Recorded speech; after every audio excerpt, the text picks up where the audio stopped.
que les animaux inspirent les poètes et les rendent éloquents.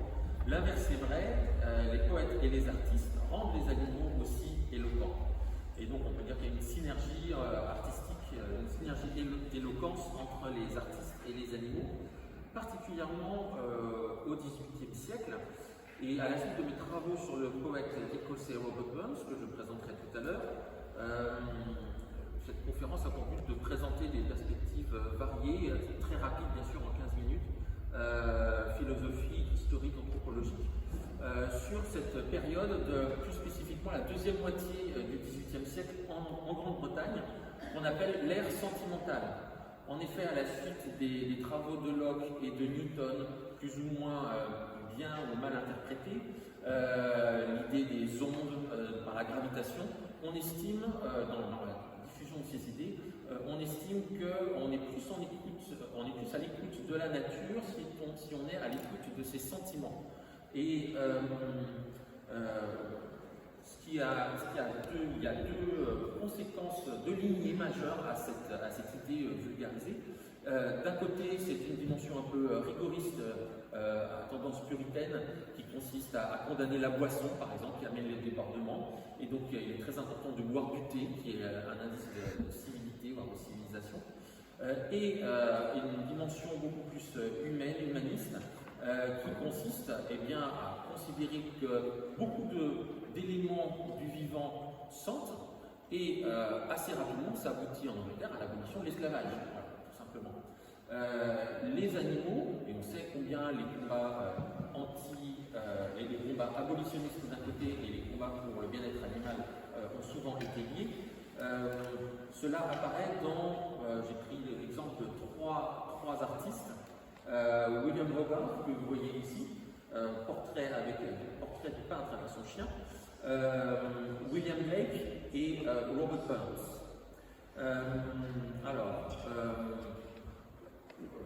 On va voir en quoi, chez ces trois artistes et poètes, il y a une espèce de devenir animal, dans le même temps qu'il y a un devenir humain chez l'animal représenté, manifestant donc une utilisation dramatique de l'éloquence de l'animal.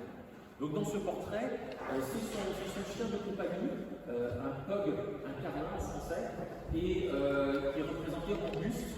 Et vous remarquerez que le chien est plus réel que lui, puisque en fait, lui, c'est pas dans une peinture, d'accord, pendant que le chien est censé être en 3 dimensions, alors que lui n'est qu'en 2 dimensions. C'est un ars poetica. Les livres qui sont représentés sous le portrait de Hogarth montrent les auteurs, Shakespeare, Milton, etc., et Swift pour incarner le roman, la poésie et le théâtre. Et sur la palette, vous avez cette ligne courbe qui indique la manière dont il entend peindre. Donc vous remarquerez que le chien, qui est en anglais pug, Hogarth aurait pris ce chien-là, qui est parce que le nom anglais sonne comme pugnacious, pugnace. Et son art de la satire, Hogarth est réputé pour ses peintures et ses gravures satiriques, ont pour but de castigat ridendo morem, de se moquer des mœurs de ses contemporains. Donc il y a, voici un autre tableau de Hogarth qui s'appelle The Stroud Family. On pourrait dire, reprenant Norbert Elias, qu'il y a un processus de civilisation des mœurs. Ce ne sont pas simplement les chiens qui sont dressés, mais toute la famille qui est dressée. Vous voyez, M. Stroud, le deuxième en partant de la gauche, qui met la main sur le passeport pour dire attention, c'est la cérémonie du thé servie par le domestique qui fait le sommet de la pyramide et donc qui est intégré à la famille, de même que les chiens font la base de la pyramide et donc sont intégrés à cette famille, the Stroud Family, qui vont participer à la cérémonie du thé. Donc aussi bien les animaux que les humains participent de cette communauté du thé, dont la boîte à thé se trouve au milieu. Hogarth dénonce la cruauté envers les animaux dans cette gravure. Vous voyez un chien presque central, un chien qui est maintenu par plusieurs humains, qui essaie de lui introduire un bâton dans l'anus, et d'autres scènes de torture animale et combats d'animaux. On va à gauche, de coq, un chien qui attaque un chat, un pigeon qui se fait brûler les didactique de cette gravure, qui est en fait la première d'une série de 4, a pour but de dénoncer les traitements horribles que les humains font envers les animaux. Et là, la 4e gravure montre le chien qui se venge de son tortionnaire juste au-dessus. Maintenant, je passe à William Blake. Alors, William Blake, qui est à la fois poète, peintre et graveur, qui avait l'habitude, donc en tant que graveur, de dessiner, de graver à l'envers le dessin qu'il pouvait montrer ensuite à l'endroit, voyait les choses sur 4 niveaux de réalité, absolument sans boire de bière, et il encourageait absolument tout le monde à essayer de vivre sur plusieurs niveaux de réalité possibles. Pour Blake, tout ce qui vit est sacré, et c'est pourquoi il fait aussi bien parler une motte de terre qu'un galet, un tournesol et toutes sortes d'autres entités, et qu'il n'y a pas spécifiquement de différence entre, c'est un autoportrait de lui cette fois, et il n'y a pas vraiment de différence entre les différents éléments du règne vivant et même inanimé, puisqu'il fait parler un galet. Donc on a des êtres hybrides comme ce fantôme de la puce, donc un animal humanisé qui serait peut-être un autoportrait si vous voyez la tête de William Blake juste avant, voilà, vue de profil cette fois. Un humain animalisé, ça c'est Nabucodonosor. Et dans une de ses gravures très particulièrement célèbres, tous ces poèmes étaient intégrés à des dessins, invitant justement ses spectateurs à avoir au moins 2 niveaux de vision. La vision typographique des lettres et la vision graphique de l'image.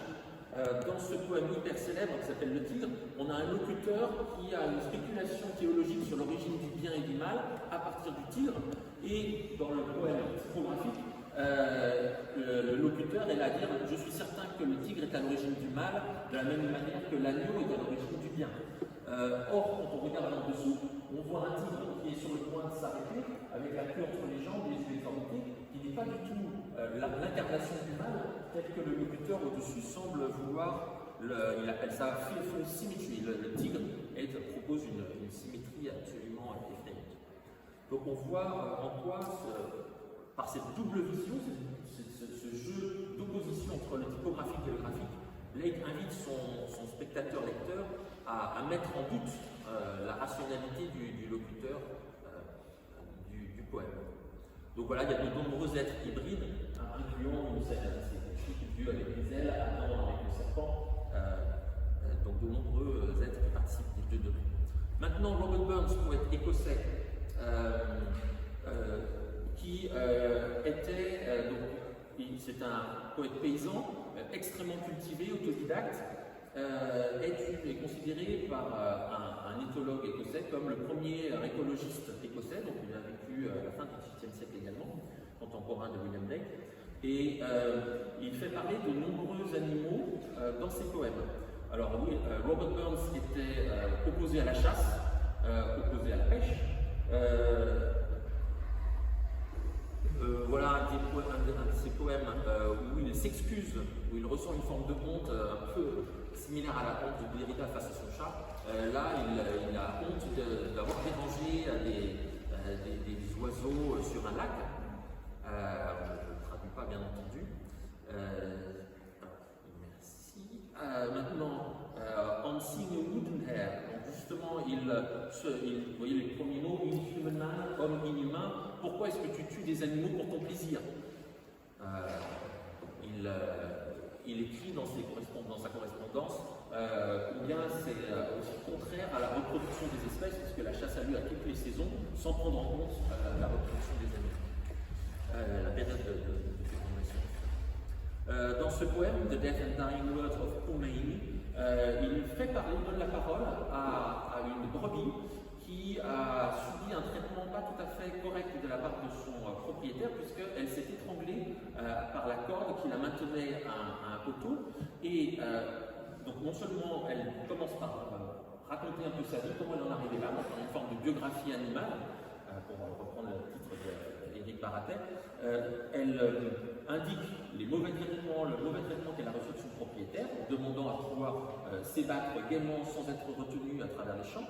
Et elle offre un testament, elle demande à son témoin de transmettre certaines valeurs à ces animaux. Et donc on a un phénomène qui a été prouvé assez récemment, comme quoi les animaux pouvaient transmettre un héritage autre qu'un héritage génétique, mais vraiment un héritage de valeurs. Donc Burns anticipe cet aspect-là.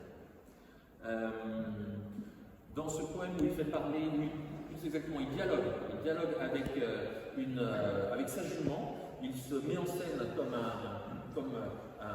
comme si la jument était plus une compagne que sa véritable compagne, et il propose la biographie animale, la biographie de sa jument, en retraçant une biographie mêlée humaine et animale entre les deux tout au long de leur vie.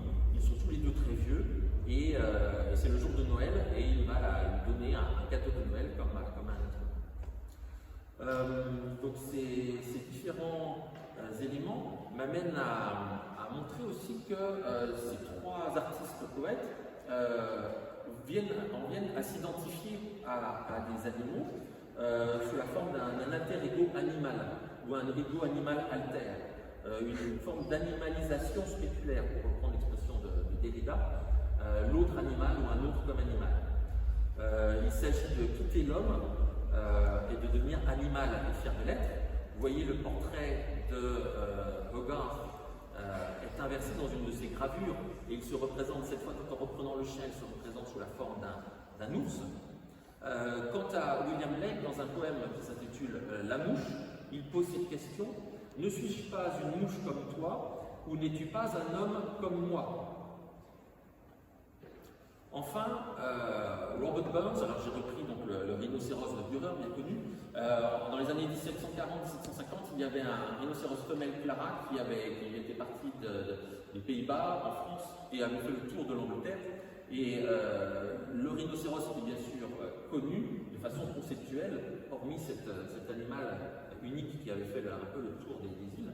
Et Robert Burns, dans une lettre, explique qu'en Écosse, il a bien du mal à pouvoir parler avec ses contemporains, il se sent vraiment isolé. Il explique qu'en ce qui concerne les muses, en Écosse, ils en ont à peu près autant d'idées que si c'était un rhinocéros. En gros, il se considère comme un rhinocéros au milieu de ses congénères. Alors, je suis allé très très vite. À travers les différentes œuvres d'art, les différents tableaux et gravures, mais aussi les poèmes de Burns, on voit que leur prise en compte des animaux les invite les spectateurs, lecteurs, à décentrer leur regard d'humain pour réintégrer l'animal dans leur vision du monde, dans leur perspective.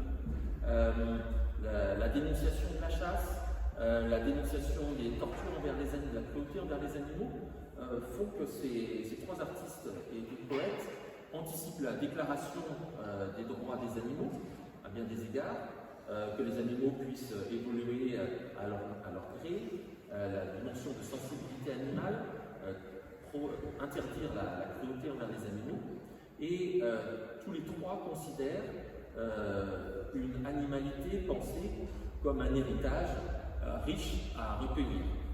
Je vous remercie.